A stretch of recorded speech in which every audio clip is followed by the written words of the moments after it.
What? Blue, I'm sleeping. Oh, blue, Because I've been working hard and I'm taking the week off. What's a Rex? Camera? No, I'm not. Oh, yes, I am. Hello, I'm gonna be right back. Wait, just a second. Here I come. Okay, and here I am.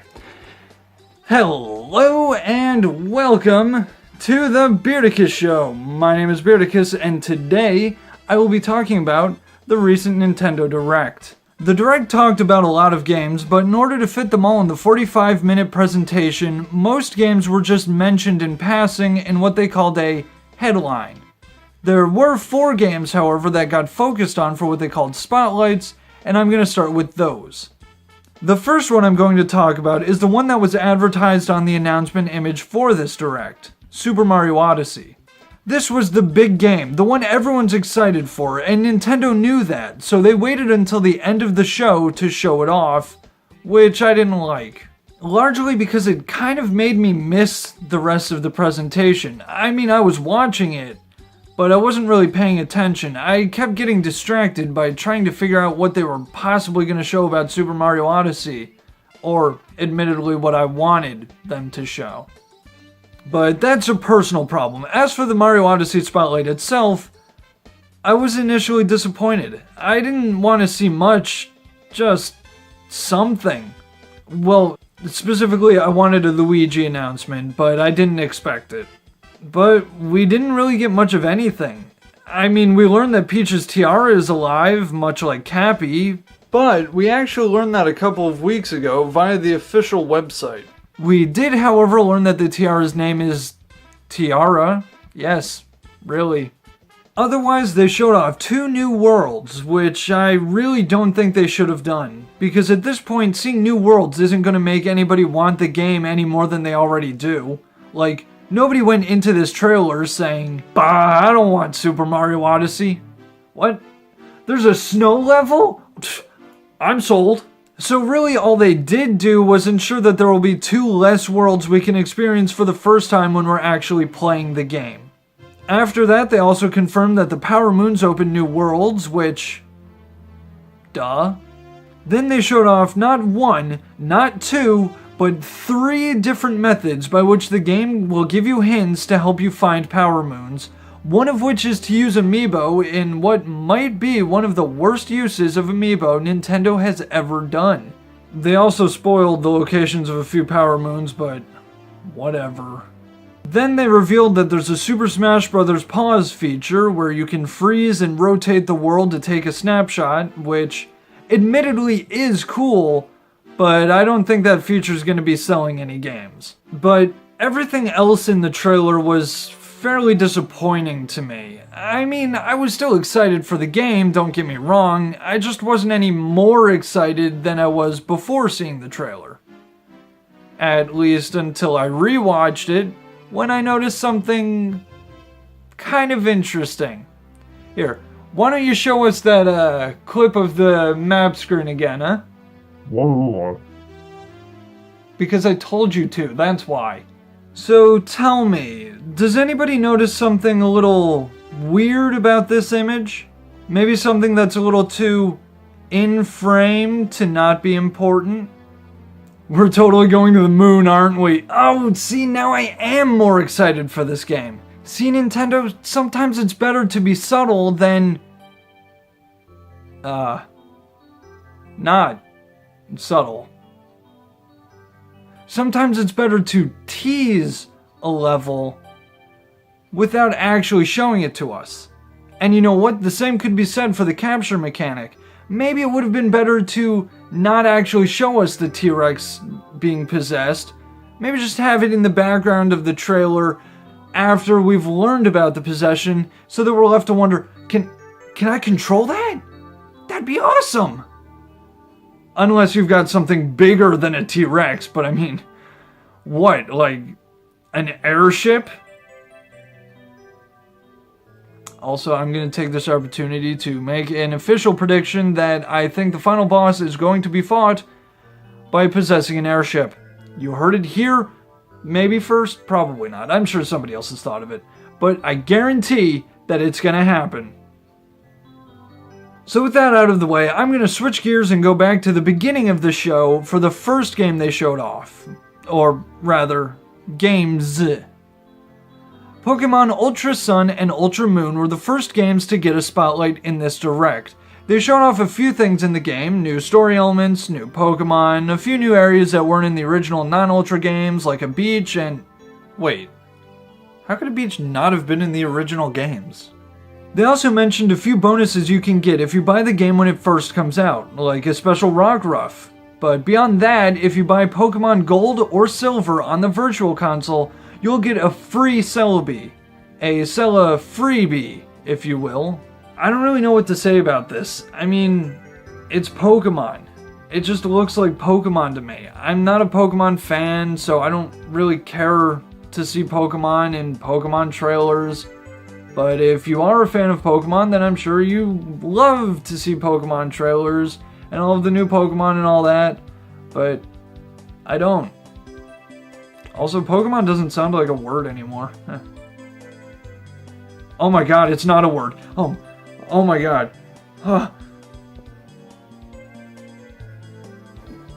So let's move on to the second spotlight. Or the third one that I'm talking about, which was Xenoblade Chronicles 2.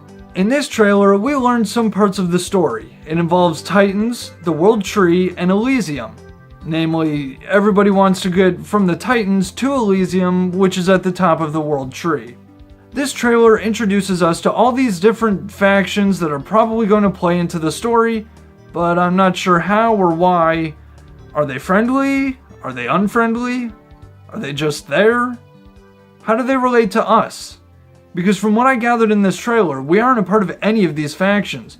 We're our own faction, so I just find it hard to be interested when I'm being introduced to all of these characters all at once when I don't know how any of them relate to my character. Well, obviously except for the Torna people, with the revelation that they are doing something secretive under the clouds, and with that background music, it's a safe bet that they're the good guys. But I think the most important takeaway from this trailer is this. Look at how ridiculous Pyro looks. I mean, seriously. You're going out in that outfit?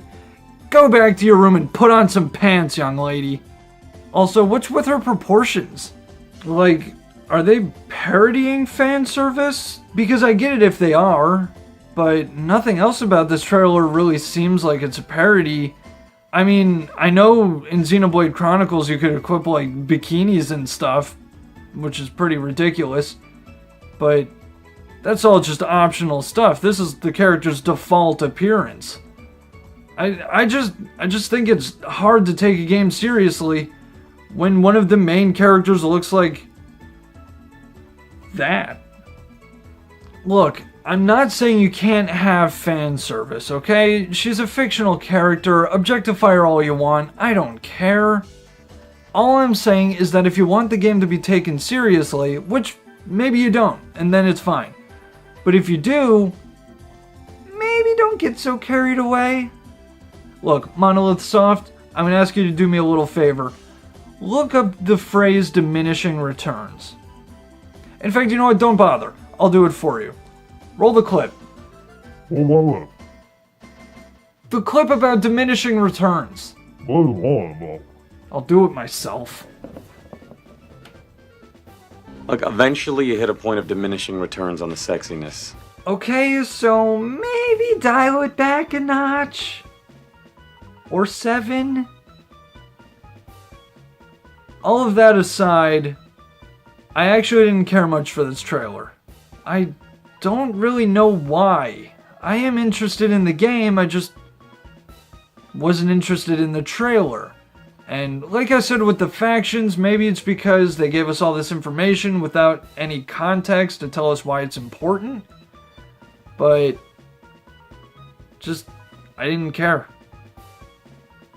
Also, why can't we all just share Elysium? You know, actually, if it really is at the top of the tree, maybe it's just not all that big. Because, like, if it was big, it'd just fall out. right? Like you can't have a big tree house. Is Elysium just a tree house? Oh. What was I saying? And then for the final spotlight trailer, this one is the Square Enix game Octagon Pathgoers. I mean, Octopath Travelers. When this trailer first started, I was actually kind of put off by the graphics. It's like 2D, but it's 3D. That make thinky muscle hurt. But as the trailer went on, I got used to the art style, and I actually do really like it now. And the name Octopus Trapeze comes from Octopath Travelers. Comes from the 8 main characters. You'll be able to pick any of the 8 characters to play as, and each of them has their own unique path action, which can affect how they go about certain tasks and missions. I played the demo, and it was fun and interesting, but I can't help but wonder, are the characters' plots only going to be told if you're playing as that character? Or will their plots kind of pick up when or if the character joins your party? Like, am I expected to play through this game 8 times? Because that's kind of a lot for an RPG. Well, either way, the game does look interesting though, so I am looking forward to getting the full game. Also, if the name 8 Road Journeyers seems a little weird, don't worry, it's just a working title, so they'll probably have something more elegant when the game comes out next year. And that does it for the big showcase items, so now we're moving on to the headlines, which were basically just brought up to reveal or remind us that these games are coming to 3DS and the Switch in the coming months. The first headline title was Mario and Luigi Superstar Saga plus Bowser's Minions, where they showed off the Amiibo functionality. You get these stamp sheets, which then give you items and gear. They didn't specify how the system works though, so I don't know if it's exclusive gear, or if it's just free gear that you would have had to pay for if you wanted to get it without an Amiibo. And while this isn't the worst use of Amiibo I've ever seen, it makes more sense than Mario Odyssey anyway, I really don't like how it looks like it's going to work. So even though I do have several open Amiibo that I think will be compatible, all of them up there, I don't expect I'll be using them. Okay, next is Kirby Battle Royale. Nintendo seems to be doing this weird thing where instead of giving Mario all of the party spin-off games, they're giving all of those spin-offs to Kirby now, and I really don't care about any of them. I mean, I'm sure this game will be fun if you have friends to play it with, or if you like playing online games, but I don't. So this game really doesn't look all that interesting to me personally. I know they did say there's a single-player story mode, but let's be real, that mode's gonna be about as much fun as playing war against yourself. Yes! Yes! Yes! Yes! Oh, also, Nintendo is holding a poll for the most popular copy abilities, with every ability available to vote for. And apparently this can actually help some of the abilities get into Battle Royale. Even sleep can get in?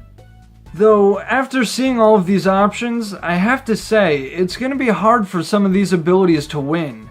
Like, I'd be shocked if Plasma doesn't get a lot of votes, but on the other hand, I don't really see the point in voting for Needle. And let's be real, water is all washed up. And while Yo-Yo has its ups and downs, I would actually have to say that I think UFO is gonna win, because that ability is out of this world. The next game I just want to mention really quickly, and that's Minecraft New 3DS Edition. My knee-jerk reaction to the reveal was basically, why? But as I thought about it, I realized it's actually a really good idea. I mean, now Minecraft is portable. If you've got a long drive ahead of you, having portable Minecraft is probably a really good way to spend it. I mean, unless you're the one driving. The next game is surprisingly important to me. Mario Party The Top 100. There are a couple of things I need to say about this. First of all, how can you compile the best anything Mario related without consulting me first? Secondly, several of these minigames are decidedly not among the top 100 minigames of all time. And thirdly, and most importantly, Running of the Bulb and Crazy Cutters had better be in this game. You are on thin ice, Mario Party. I'm watching you.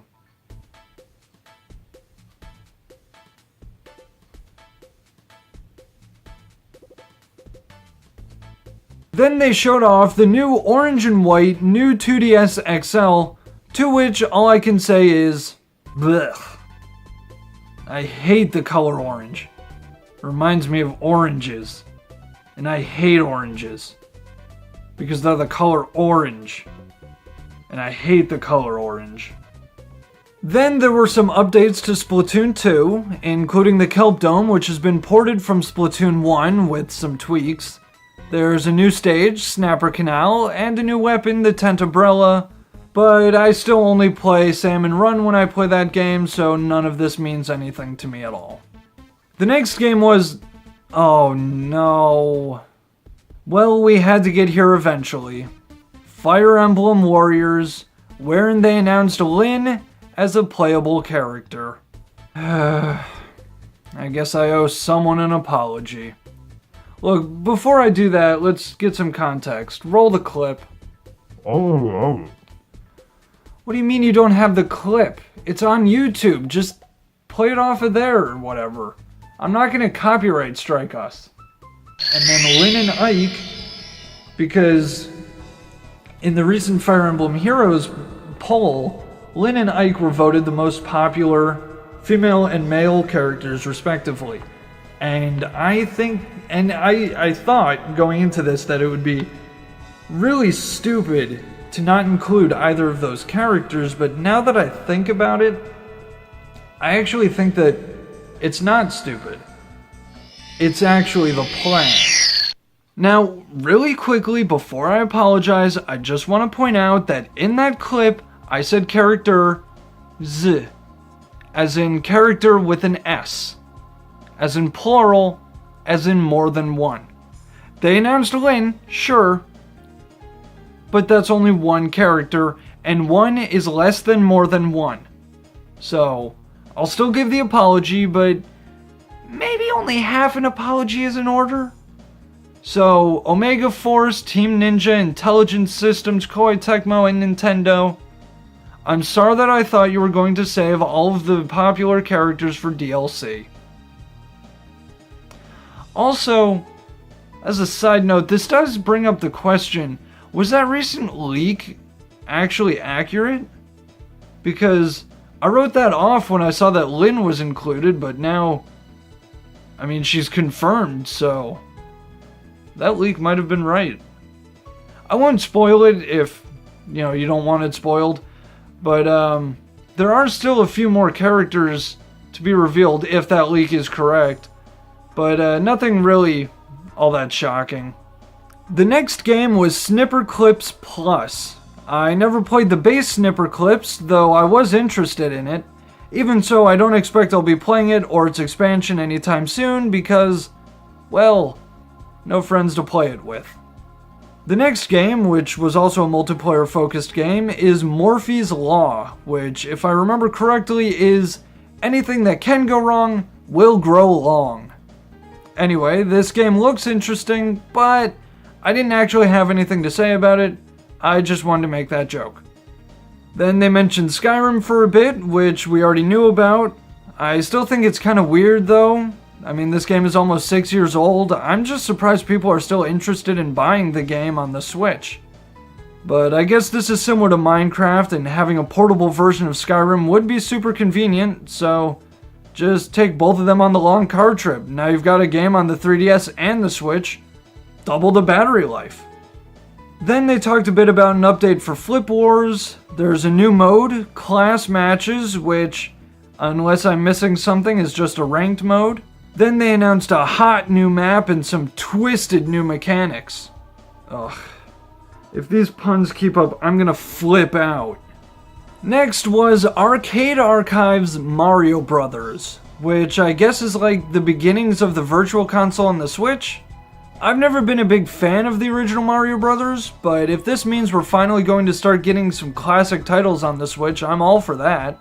Also, some more upcoming Arcade Archive games include versus Super Mario Brothers, versus Balloon Fight, versus Ice Climber, versus Pinball, versus Clue Clue Land, and more.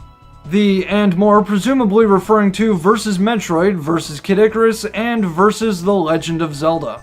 Speaking of Zelda, if you were excited to learn more about Breath of the Wild DLC Pack 2, I've got good news and I've got bad news.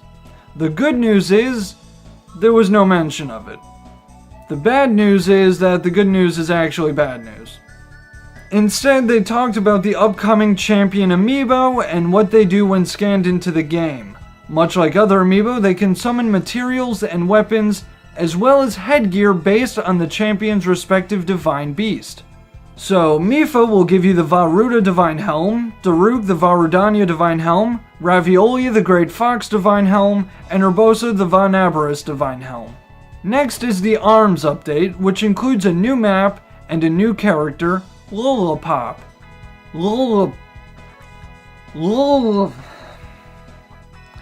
Lollapop. Don't worry, I'm not having a stroke. I just can't say the name Lola. So anyway, a new map and a new character whose name I can't say, who is also an inflatable clown, I guess? This is a weird game. They're also adding remappable controls, which I'm always in favor of. I think all games should let you remap the controls if you want. And then we learned a little bit about the upcoming Kirby Switch game, which we now know is called Kirby Star Allies. We saw how a few more abilities can work together, but the real news is, well, this. I mean, what more can I say about the game? And that's pretty much everything. The rest of the games were really just glossed over, so I guess I'll dedicate the rest of this video to giving those games the same amount of time that they got in the actual Direct. They were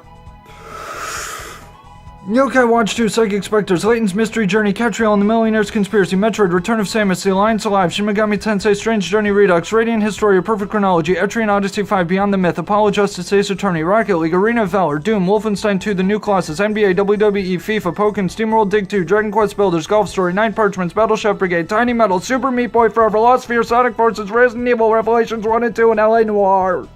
We may not have seen or heard much about many of these games, but at least Nintendo's getting some third-party support, which they really needed over the last 10 years or so. I think that about covers everything I wanted to say.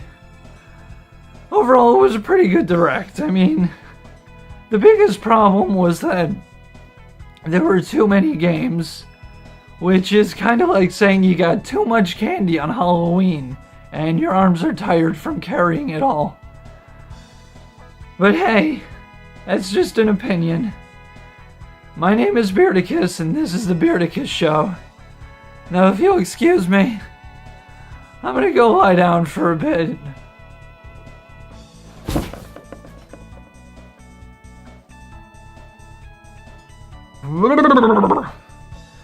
So, there you go. Those are my thoughts on the recent Nintendo Direct. Do you agree? Disagree? Either way, leave a comment below. Or don't, because let's face it, only 6 people are going to click on this video, and I doubt any of them are still watching, and certainly none of them are going to comment. Well, you know what? Who needs any of you? I'll put this video on loop myself, and I'll comment 12 times below. I don't need any of you to watch it. Please watch it, though. I'm so lonely.